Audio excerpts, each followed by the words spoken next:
The simplest two questions we could ask ourselves during covering matrix calculus are how to differentiate a vector with respect to a scalar and how to differentiate a scalar with respect to a vector. So let's start with the first question. Suppose you have a vector R, maybe the result vector, having, let's say, two components, R1 here and R2 here. Now, this R1 is a scalar and R2 is a scalar, but R1 is a function of, let's say, time, and R2 is also a function of time. So you have this vector, and you want to get the derivative of this vector with respect to time. How do we do that?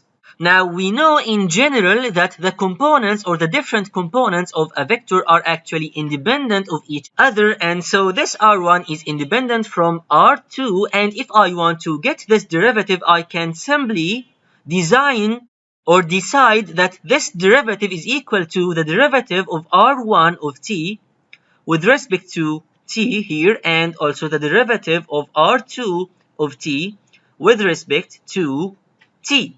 This might have a physical meaning for many situations. For example, suppose you are talking about a displacement vector. So you have, let's say, some car.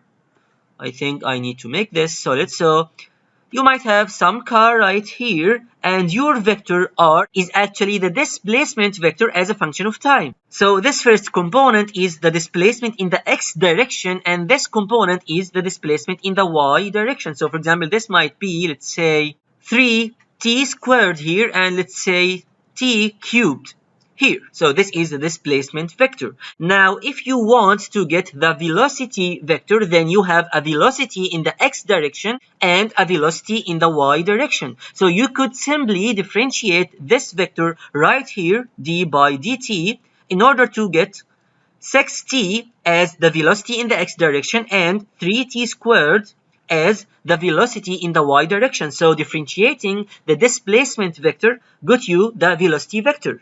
Similarly, you could differentiate this velocity vector in order to get the acceleration vector. Again, differentiating this will give you the acceleration in the x direction, and differentiating this will give you the acceleration in the y direction.